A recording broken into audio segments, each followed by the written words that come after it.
সাগর উত্তাল।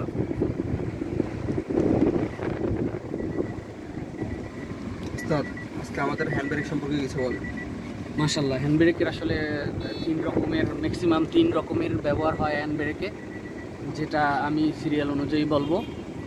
1 নম্বরে আমরা সমতলে বা যে কোনো জায়গায় পার্কিং যখন করব, গ্যারেজে বা রাস্তায় বা কোনো মাঠে, ঠিক আছে, ওই সময়ও আমরা কি গাড়িটা রেখেই পার্কিং করেই হ্যান্ড ব্রেকটা এরকম টেনে দিই। কেমন? হ্যান্ড ব্রেক করে দিই, তাহলে গাড়িটা কি হয়, সামনে এবং পিছে কোনো দিকেই যেতে পারবে না। আর যদি হ্যান্ড ব্রেকটা নামানো থাকে তাহলে কি হবে, হ্যান্ড ব্রেকটা নামানো থাকলে আপনার গাড়িটা সমতলে রাখলেন, একটু বাতাস আসলে গাড়িটা যদি বাতাস বাজে তখনও কিন্তু বাতাসের চাপে গাড়িটা চলা শুরু করতে পারে। ঠিক আছে, যেদিকে ঢালু পাবে বা বাতাসের প্রেশার পাবে ওই দিকেই গাড়িটা চলা শুরু করতে পারে। এই জন্য আমরা সবসময় সমতলে হোক, মাঠে হোক, রাস্তায় হোক, যে কোনো জায়গায় আমরা কি করব, হ্যান্ড ব্রেক ব্যবহার করে রাখবো। ঠিক আছে, গেল 1 নাম্বার 2। তারপর ঢালু জায়গায় আমরা কিভাবে হ্যান্ড ব্রেকটা ব্যবহার করব। এই হ্যান্ড ব্রেকটা মনে করেন ঢালু জায়গায় একই নিয়মই আমরা হ্যান্ড ব্রেক এরকম ছাড়বো, এবং ঢালু জায়গায় যদি দাঁড়াই আগে গাড়িটা আমরা কি করব, ব্রেক করে রাখবো।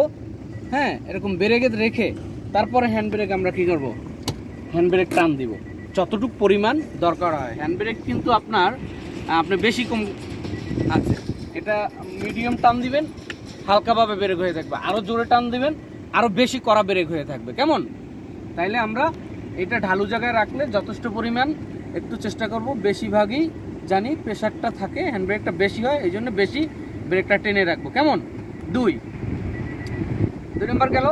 এখন এই যে আমরা 2 নম্বর ঢালু জায়গায় রাখার পরে যদি আমরা গাড়িটা মার্চ করা শুরু করি, মনে করেন আধা ঘন্টা পরে বা 1 ঘন্টা পরে বা যখনই হোক, ঢালু জায়গায় আমরা কিভাবে হ্যান্ড ব্রেকটা ছাড়বো। যদি আমি সরাসরি আগেই ছেড়ে দিই তাহলে গাড়িটা পিছনে ঢালু থাকলে পিছনের দিকেই দৌড় দিবে, সামনে ঢালু থাকলে সামনের দিকেই দৌড় দিবে। কেমন? আর যদি পিছনে ঢালু থাকে তাহলে আমরা হ্যান্ড ব্রেকটা আগে ছাড়বো না, আগে কি করবো, 1 নাম্বার গিয়ার দিব, মানে গাড়ি স্টার্ট দিয়ে গিয়ার দিব, গিয়ার দিয়ে গাড়িটা ক্লাচ এবং অ্যাক্সেলেটারের সমন্বয় করব। কেমন?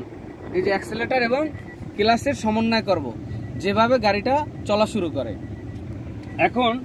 এখন গাড়িটা যখন সামনের দিকে প্রেশার থাকবে, ক্লাচ এবং অ্যাক্সেলেটারের প্রেশার থাকবে, তখন আমরা বোতামটা চেপে ধরে আস্তে আস্তে হ্যান্ড ব্রেকটা নামাবো আর গাড়ির সামনের দিকে মাস করা শুরু করবো, তাইলে আর আমাদের গাড়ি পিছনে যাবে না।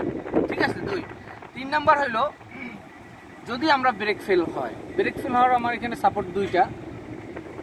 1 নাম্বার হচ্ছে যে আপনার যদি আমার গাড়ির স্পিড বেশি থাকে, 100 120 বা 80 90 70 এই পরিমাণে থাকে, তখন তো আমার টপ গিয়ারে থাকবে।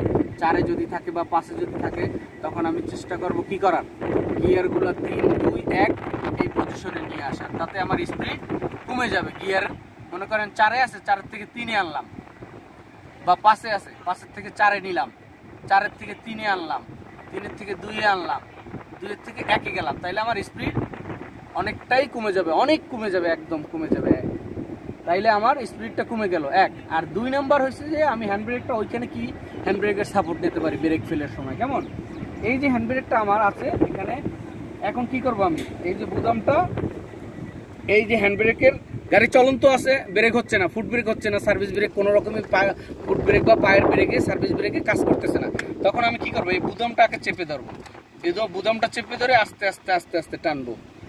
এবার একটু লুজও দিব, আবার একটু টানবো, হালকা করে লুজ দিব বা টানবো, কিন্তু বুদামটা ছাড়া যাবে না, বুদামটা আমার চেপে ধরে রাখতে হবে।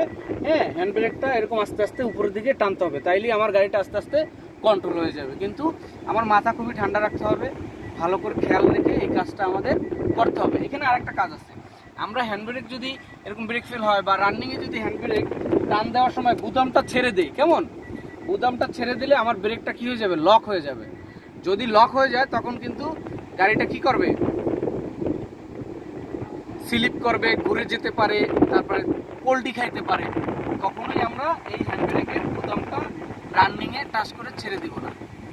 ঠিক আছে? আস্তে আস্তে ছাড়বো, এটা আমাদের খুব খেয়াল রাখতে হবে। ওকে, আপনারা সবাই জানতে পারলেন যে হ্যান্ড ব্রেকের ব্যবহারটা কী নিয়ম, কোন কোন জায়গায় আমরা হ্যান্ড ব্রেক কীভাবে ব্যবহার করবো। আসসালামু আলাইকুম।